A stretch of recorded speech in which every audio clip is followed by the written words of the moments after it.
अप्रैल के चढ़ते पारे ने अभी से मई जून की गर्मी का ट्रेलर दिखाना शुरू कर दिया है। कई शहरों में पारा 40 का आंकड़ा छू रहा है तो कई जगह पारा 40 पार जा चुका है। इन्हीं तपते दिनों में जिंदगी की भी परीक्षा होनी है और इसी गर्मी के दिनों में देश को चुनाव के इम्तिहान से भी गुजरना है। ऐसी हीट वेव के विरुद्ध सरकार ने मोर्चा संभाल लिया है। पीएम ने हीट वेव के मद्देनजर अधिकारियों की बैठक बुलाई और हालात की समीक्षा की है। पीएम ने राज्य और जिला स्तर पर सरकारी एजेंसियों और तंत्रों को एक साथ काम करने को कहा है।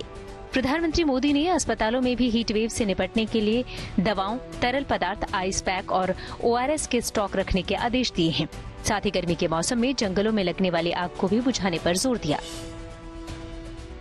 मौसम विभाग के मुताबिक अगले कुछ दिनों में देश के कई हिस्सों में अधिकतम तापमान सामान्य से ऊपर रहने की संभावना है। दिल्ली की बात करें तो यहाँ पारा 37 डिग्री तक पहुँच गया है। बीकानेर में पारा 40 डिग्री को पार कर गया है। कुछ ऐसा ही हाल आंध्र प्रदेश का भी है। यहाँ विजयवाड़ा में तापमान 38 डिग्री दर्ज किया गया है, जबकि लखनऊ में अप्रैल के दूसरे हफ्ते में ही गर्मी ने अपना असर दिखाना शुरू कर दिया है। अप्रैल मई जून का जो आप जिस फोरकास्ट का जिक्र आप कर रहे हैं उसमें हम प्रोबेबिलिटी बताए हैं, एश्योरेंस हमारा कितना श्योरिटी है कि मैक्सिमम टेम्परेचर ज्यादा रहेगा नॉर्मल से, क्योंकि उसका वो हमारे लिए इम्पोर्टेंट है, हम सभी के लिए। तो अगर वैसा देखते हैं तो हमारे एश्योरेंस बहुत हाई है कि मैक्सिमम टेम्परेचर्स अबव नॉर्मल रहेंगे। आपका मेनली राजस्थान, गुजरात, मध्य प्रदेश और पेनिनसुलर इंडिया और छत्तीसगढ़ और इधर उड़ीसा तक, तो ये जो पूरा इलाका में है यहाँ पर मैक्सिमम टेम्परेचर ज्यादा होने का संभावना नहीं है। हम बोल रहे हैं कि उसका हमारा कॉन्फिडेंस ज्यादा है कि रहेगा।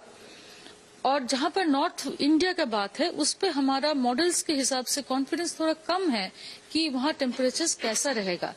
और हीट वेव का जहां तक स्थिति का बात चल रहा है, जैसे मैंने बताया अभी वेस्टर्न डिस्टर्बेंसेस बहुत एक्टिव है। ये हटते ही हमारा टेम्परेचर दोबारा बढ़ने लगेगा और उस समय हीट वेव का स्थिति कई जगह में आने की संभावना जरूर हो सकती है। ये तस्वीरें अहमदाबाद की हैं, जहां अप्रैल में ही जीवन की अग्नि परीक्षा शुरू हो गई है। अहमदाबाद के मणिनगर में तो अभी से ट्रैफिक सिग्नल पर पानी की फुहार छोड़ने वाले स्प्रिंकलर्स लगा दिए गए हैं, ताकि रेड सिग्नल होने पर जब लोग यहाँ रुकें तो उन पर पानी की फुहारें बरसें और चुभती जलती गर्मी में भी उन्हें कुछ पल के लिए ही सही थोड़ी ठंडक मिले।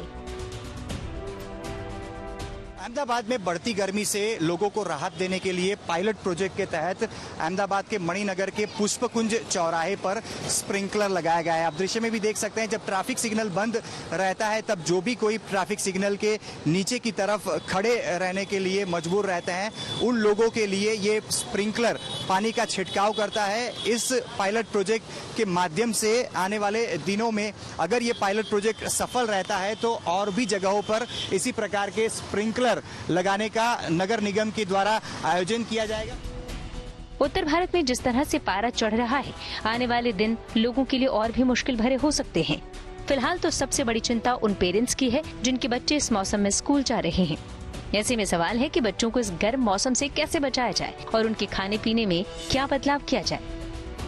ये है कि बच्चों के लिए मिनरल बेस्ड सनस्क्रीन होनी चाहिए, जो कि टाइटेनियम डाइऑक्साइड या जिंक ऑक्साइड होना चाहिए, और केमिकल अवॉइड करें क्योंकि हर एक को अगर सेंसिटिव स्किन है तो वो रिएक्ट कर सकती है, तो वो अवॉइड करें। गर्मियां हैं, घमौरियां लाजमी है, बिल्कुल लाजमी है, तो उसमें क्या आपकी तरफ से टिप? गर्मियां हैं, घमौरियां हैं, तो थोड़ा कूल एनवायरनमेंट में रहेंगे तो अपने आप भी रिजॉल्व हो जाते हैं। थोड़ा आइस फॉर्मेंटेशन करेंगे, रिजॉल्व होंगे। कैलामिन लगाएंगे तो रिजॉल्व होंगे। गर्मी के सबसे मुश्किल दिन अभी बाकी हैं, लेकिन अप्रैल में जिस तरह पारा चढ़ा है उसके बाद सभी के मन में सवाल है कि आने वाले दिनों में मौसम की अग्नि परीक्षा कितनी मुश्किल होने वाली है। सरकार ने हीट वेव के विरुद्ध युद्ध की अपनी तैयारी शुरू कर दी है और अब मौसम के सबसे मुश्किल इम्तिहान के लिए खुद को तैयार रखने की बारी हमारी है। दिल्ली से नीतू झा, लखनऊ से शिल्पी सेन, जयपुर से विशाल शर्मा, अहमदाबाद से तुल तिवारी और चंडीगढ़ से ललित शर्मा के साथ bureau report, good news today.